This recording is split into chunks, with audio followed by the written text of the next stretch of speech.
everyone, Adrienne here. We are here to film an absinthe review now that I've gotten back from my trip to France and Switzerland. That was a lot of fun, and again, I will be making a whole separate video about my wonderful, vacation and very first time in Europe, very first time in France and Switzerland to celebrate my 30th birthday and our 3rd wedding anniversary. Oh my god, it was so special. So today we are reviewing an absinthe that I brought home from France and Switzerland with me. So this is the Bourbaki Musée and Galerie in de Verrières, which is a wonderful place in the Val-de-Travers in Switzerland. And the owner of the hotel that we were staying at in de Verrières, which was Hotel de Ville, actually gifted me this bottle of absinthe. His name is Riaz. He was very, very lovely.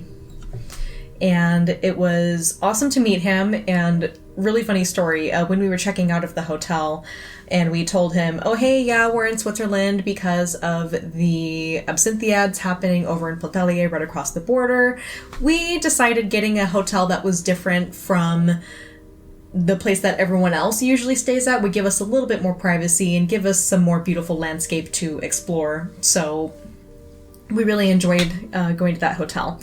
So anyway, what was really funny is Riaz assumed that Kenny was the one who was interested in absinthe and that we were here because Kenny wanted to go because, you know, absinthe, the absinthe community is still kind of perceived as a bit of a boys' club, but when Kenny literally kind of looked at me and pointed at me and said, no, she's the reason why we're here. Riaz actually got really, really excited and said, wow, it's so awesome to see more women coming into the community. This is awesome. You know, we would like you to come back. We would like more women to be here. And it was really wonderful and validating to hear something like that because, again, the absinthe community is still perceived as very much of a boys' club. So the fact that someone who has been in the community for quite some time is excited about more women coming into the scene is wonderful. That's really wonderful. So yeah, I told him that I have been making absinthe content for the last 9 years, and we were here to celebrate my 30th birthday and 3rd wedding anniversary, and this was our first time in Europe, first time in France, first time in Switzerland. It was a really, really big deal. And he was very kind and presented us with a bottle of his absinthe that he makes, I should say. And this is an Absinthe Blanche, and it is 52% alcohol, so, you know, not too strong, but sometimes it doesn't need to be super strong. Typically, I do like absinthes that are on the stronger side, that are kind of within the 65 to 72% range, but this is lovely. And the reason why I say this is lovely is because I did actually share some of it with my friend Mark a couple nights ago. I have been on a work trip, so while I was in the southern area of Seattle for my work trip, I'm doing some special training to learn some new processes at work. So, you know, they're sending me down there for training. They're putting me up in a hotel. That's really nice. So I told Mark, I'm just like, hey, I'm going to be in the area around this time. You want to do an absinthe tasting? I can bring the absinthe I got from Switzerland down with us. And he was just like, yeah, let's do it. So yes, we did have some of the absinthe. So this will not be my first tasting, but I will, of course, give my full and comprehensive review.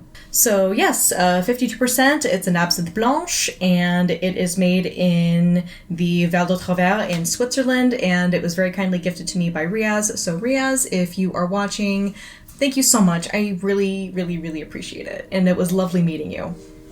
All right, so you know what happens next. We're going to reposition the camera, and we're going to check out the Bourbaki Absinthe Blanche. So yeah, I'm excited to have this again. Let's do it. All right, everyone, so now comes the fun part where we get to evaluate and check out this bottle of Absinthe Blanche from Bourbaki Museum and Gallery. So, again, I'm super excited to have this again, and this was just so special. I still can't believe that I was gifted with a bottle of absinthe on my way back home. That was just so good. Okay, great. I have my notebook ready to go. Let's do this. Man, that really just hits you right in the face with the green anise, and it's really nice and sweet. It's not overly bitter at all or like too much, but it's a nice little tap on the face. Like that. So with this being a Blanche, it's kind of hard to do like a negative evaluation on the appearance of a Blanche pre-louche, because the only thing that you would really need to be concerned about is if you saw any kind of weird sediment or particles hanging around. So this is definitely a Blanche. It is crystal clear, no weird colors happening, no weird sediment or flakes or anything floating around in there that shouldn't be. So that's great. I love to see that. So appearance, I am going to give that 5 stars. Okay, so now we're going to do the process of the louche and see what this looks like. Let's do this. Nice and slow, immediate clouding. That is very, very reassuring. And I see little tendrils of blue in there. It's really pretty. So fun fact, anytime you see blue happening in a louche like this, that is a for sure guarantee that there is a significant amount of wormwood in there. But again, high wormwood content doesn't necessarily make an authentic absinthe, but there's wormwood in there. You can definitely tell. Gosh, that is such a pretty louche. Woo! Loving this.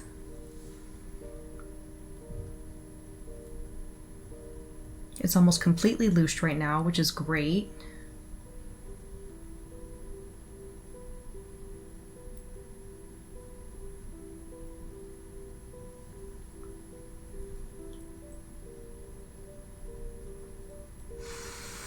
Oh man, the aroma of this just really fills the room. This is so nice. Okay, I'm just gonna stop it for a second and see how it's looking. There's still a little bit of clear absinthe sitting on the top, so I'm gonna add a little more water. I don't wanna add too much water.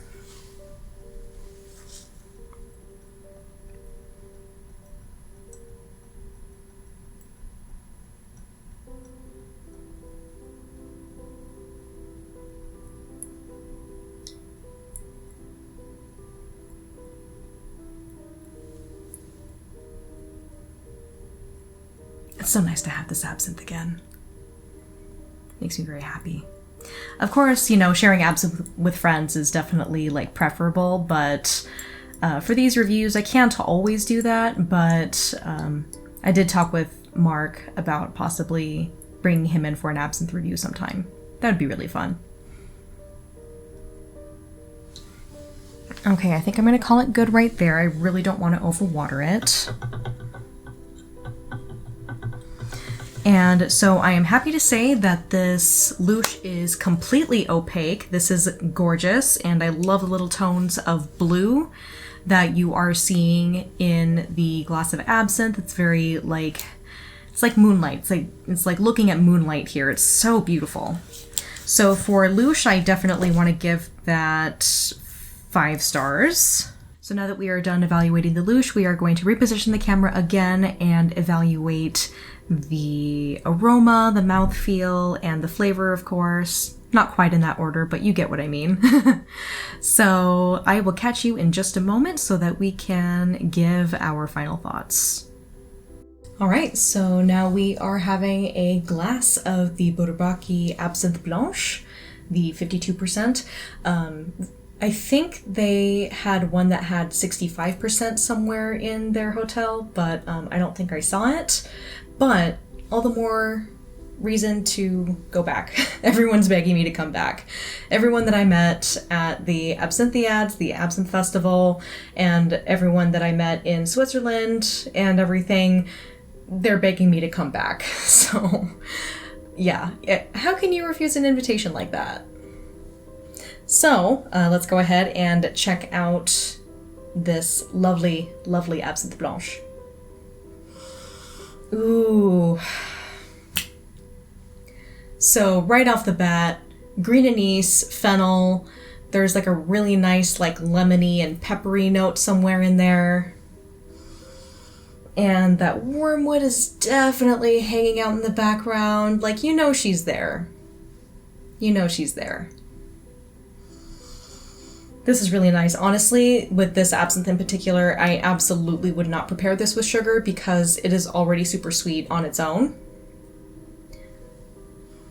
So the aroma, I want to give that 4 stars. It's pretty typical for an Absinthe Blanche, but it's not my absolutely most favorite aroma ever. I tend to like the aroma of Absinthe Velts a little bit more because they do offer a little bit more complexity, some more like secondary flavors, things like that. But with the Absinthe Blanches, they tend to be a little more straightforward, not quite as complex. But not that's necessarily a bad thing. It's just a matter of personal preference. So for aroma, I'm going to give that 4 stars. Okay, so now we're going to go in for a little taste. And as always, everyone, santé, and please drink responsibly. Ooh, that's nice. That is really nice. So it reminds me of a lot of La Clandestine, but it definitely has a little bit of spice and some peppery notes to it that I'm really, really liking. So this is probably one of my favorite blanches that I've ever had. This is lovely. Yeah, it's really approachable and really, really nice. I'm going to see what happens if I add just a little bit more water to it, because I may have underwatered it by just a hair. Gonna go in for another little sip here. A little bit more water made that a little more pleasant. Definitely took a little more of the edge off, but the spicy edge that I like is still there. So, now it's time to summon the husband who doesn't like absinthe and see what he thinks. I would like you to try this absinthe, please. They can see your Cheez-It pants. Can they? Yes, they can. Apparently. Yeah, Cheez-Its. Not sponsored. Not sponsored. Just love them. This is one from the Swiss hotel. Yeah. You know, I happened to overhear you say something about a little bit of a spicy feel to it. Mm-hmm. I can definitely agree to that. You dig? Yeah, no, that was unexpected. Yeah. Because typically with the blanches, they're not going to be as spicy and intense as the Velts, but I definitely noticed that with this one. It has a little spice to it, a little edge. I'm glad that you're tasting it too, because I know I'm not crazy. And Mark also tasted that too. He was just like, yeah, it has a little spice to it. It has a little kick. And this is only 52% alcohol. That's very tolerable. You like it? Yeah, no, that's something I would actually occasionally drink. Yeah. There you have it, guys. Mr. I Don't Like Absinthe says that he likes this one. No, that really was an unexpected twist. It's sweet enough for you to like, but then it has that little spice. Yeah, and then in terms of like the aftertaste, it's, you know, because I've had some of the absinthes where I just do not like the aftertaste like at all. Mm-hmm. This one is it gives that kind of like tingle sensation to the mouth without being really like weird on the sides of the tongue. Yeah, hanging around flavor wise. Mm-hmm. I can still taste it, but not to the same extent. So you like this one? Yeah, no. Now, I just have to wonder, is this even something that we can have shipped to us? Or if we just kind of have to you reach like out it that much? Well, I mean, I wouldn't necessarily say, like, oh, I'd go out of my way and get a bunch of bottles. But I'm just more like, let's say we did want to. Like, how do we get our hands on it? That's where I'm curious. That's a good question. I will contact Riaz and ask him about that. Yeah. And I will tell him I am willing to buy. Yeah, this is obviously buy, but no, that's... My husband likes this. I'm willing to buy it. Yeah, no, that's not bad. That is not bad. Kenny likes it. Yeah. Yeah, it seems like you tend to lean a little more toward the blanches anyway. Yeah. Because they tend to be less intense. Yeah. Yeah, that makes sense. That checks out. All right. Well, thank you very much for your input. Appreciate it. You're welcome. You're the best. I am. Everybody knows that. Yes. That's what the guy knows. The guy who was there was like, oh yeah, you're the guy who thought that whatever that one was tasted like toothpaste. So Listen, apparently I have a following now here too, so, you know. I wouldn't go that far. Oh, no, they're here for me. You know it. I love you. I love you back too. To it.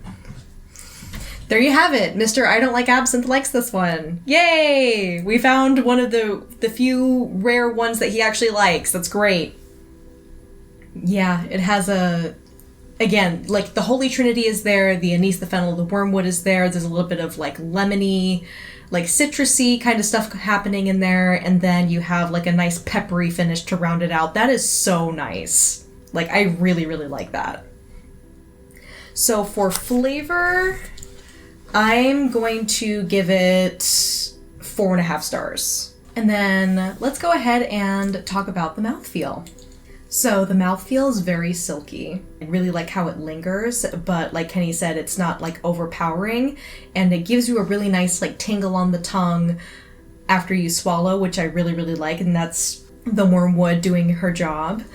And yeah, so it's a little tingly, it's silky, it's really, really nice. Like it really makes you want to go in for more. It's awesome.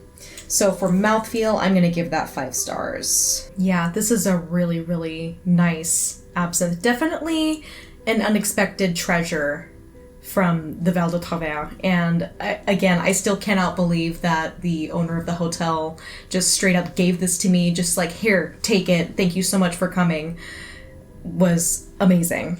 I will say one of my favorite things about being in France and Switzerland is how people would insist on pronouncing my name the proper French way, which I am totally not against. Yes, I introduced myself as Adrienne here on my channel because it's just a lot easier for, you know, the American English tongue to articulate. You know, you don't have to think too hard about it, but I really love it when native French speakers say my name with the proper accent and the proper pronunciation. It makes me so happy. The owner of the Combier distillery, whom we actually met during our trip in France when Kenny and I went to Saumur to see Ted at his distillery and, you know, working on this product, which was amazing. Again, I will make a whole separate video about our trip to France because it was amazing. But the owner of the Combier distillery was saying, no, come on, you're in France. It's not Adrienne, it's Adrienne. And I'm just like, I love that. I sincerely love that. Like, I felt very welcomed and very loved while I was in France and Switzerland. So, to everyone that I met while I was there, thank you. Merci. I appreciate you. Ooh, that's lovely. All right, so let's give a little overview of all of the aspects of this absinthe. So appearance, 5 stars. It was crystal clear, no particles or debris, looks exactly like a Blanche should. And then the louche was 5 stars, perfect opalescent, opaque louche with tons of blue and silver, you know, streaks. Very, very, very opaque. So that was very reassuring. And then for the aroma, I gave it 4 stars. It has the green anise, sweet fennel, peppery and citrusy notes in there, wormwood and mint kind of hanging on the back of it. Really nice. And then the flavor, 4.5 stars. Has the lovely Holy Trinity happening. It was really nicely balanced. It had a citrusy note yet again, because it makes sense that if you're going to be smelling it, you're going to be tasting a little bit of it probably. And then it had an unexpected bite of like spice or peppery note at the end. Like that was amazing. And then the mouthfeel definitely had like a lingering, tingly, silky mouthfeel. It was so nice. So that was 5 stars. So overall, excellent absinthe. I am really glad that I had a chance to review this and share it with all of you and talk a little bit about my experience in France and in Switzerland. And I'm really excited to eventually sit down and make a video about our time there because that was incredible. I can't wait to go back. It's probably going to be a couple years, but I can't wait to go back. So, with all that being said, thank you so much to everyone for watching. I really, really appreciate it. And don't forget to subscribe for more videos on absinthe, the Goth subculture, book recommendations, and Gothic literature, a little bit of opera. You know, we do a variety of things here. And thank you so much to my patrons for your support every single month. I really appreciate it. I cannot do what I do here without you. And to everyone, you're amazing. I love you, and I will see you guys later. Bye.